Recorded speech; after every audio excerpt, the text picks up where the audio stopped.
Instead, I'm going to introduce Carel Buxton, what they have done, what Carel and her comrades have done in the London Borough of Newham is amazing, and it is a model, absolute model. So, Carel, over to you.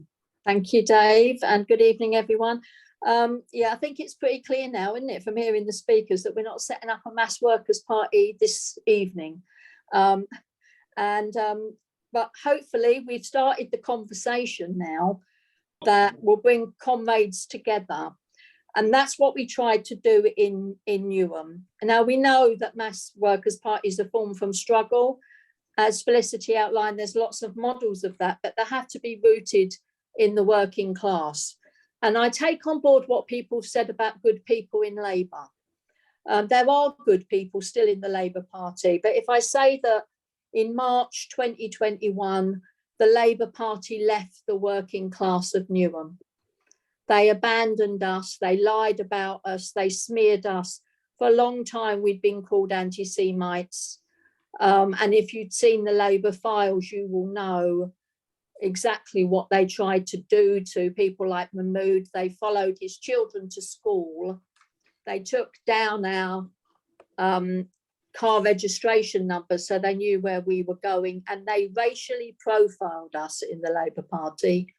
And there's a 100-page dossier that we have seen from Al Jazeera, and it was entirely shocking.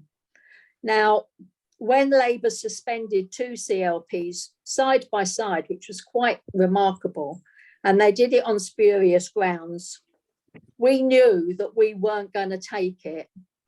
We knew that the socialist activists, many of whom had come into activity because of the enthusiasm, because of Corbyn and the hope that he offered, but we decided we would carry on as Newham Socialist Labour. And I'll just say there's two sort of prongs to what we do. The first thing is community organising. I mean, a lot of you will do all of this stuff anyway, so I'm not going to spend a lot of time on that bit. But we know our people are struggling, so we have an attitude of solidarity, not charity. We don't preach. We don't ask people when they come to the food bank to give us a ticket to say why they need the food. Anybody is fed who needs to be fed. And we modelled ourselves on the Chicago chapter of the Black Panthers in the mid-60s. If any of you don't know about Fred Hampton, then Google him and watch his speeches on YouTube. He is an absolute, or he was murdered when he was 21. He was an absolute marvellous revolutionary. So we took that Marxist approach as an advocate. We are all different colours, different ages, different religions, but we work together. And we also do things like uniform swap shop, and we started up a Right to Food campaign. So we've been doing that for quite a long time now, 4 or 5 years. Alongside that is our work, our class struggle work. So the community organising we call survival programmes, and class struggle through the trade unions, the trades councils, and campaigns of resistance locally, because we know you fight where you are, you fight where you stand, and that's what we do. So we've had huge successes fighting academisation, and that still continues.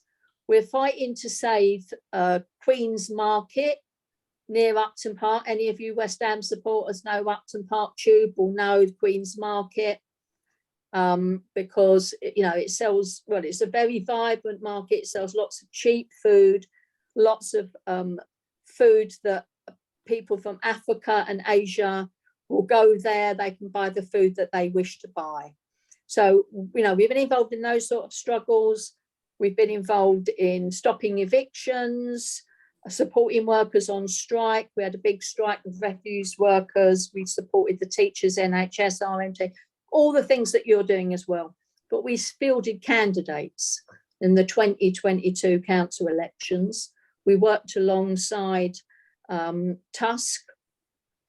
Unfortunately, they stood a candidate against Mehmood for the mayoral position. But I think we've got over that now, and we continue to work with them in a comradely way. I mean, it's clear to us that the local Labour Party, who run the council and have done since 1964, are not delivering for us. They are Tories, there's no doubt about it. They act like Tories, they are Tories. And we know nationally that they're Labour not going to deliver for us. People here feel completely and utterly betrayed and alienated by traditional political parties. So I think it was Audrey who mentioned about what was Mehmood standing for. Well, because he's been rooted in the community for the last 4 or 5 years, and it's not just come along the last month. People know who he is, and this is what he stood for. This is his election leaflet, and he stood for being rooted in the community, saving services, no increase to taxes, that's the council tax, extending free school meals and food to anybody who was in need, and no cuts to services. I mean, that's a pretty good thing to stand on. The last time there was a by-election in Boleyn, Labour were 1,000 votes ahead of its nearest rival. Mehmood turned that round and he won by 300 votes over on top of what Labour got. So there are huge challenges ahead for us. We know that this system is dying, and over the top of it, of a dying capitalism, is you've got climate change. And when Starmer becomes Prime Minister, which I think is very likely, I think then the trouble really begins, because there's going to be a huge vacuum in society. When there are huge vacuums, like Roger said, billionaires will fund people like Farage. What have we got? We haven't got billions of pounds. I mean, I was saying earlier to someone before the Zoom meeting started that we need a shop front to put up our poster, which is behind me, and to be like a hub in the community, to try and find a premises. The cheapest one is just over 10 grand a year. We haven't got over 10 grand a year yet. We might have one day, but we haven't got it yet. That's problematic, because we need to be working in the way that Fred Hampton and also the suffragettes did in early last century, to try and promote the work that we're doing. So just in summary, really, this vacuum, I think, could be very, very serious. And it is our duty, because solidarity is our strength.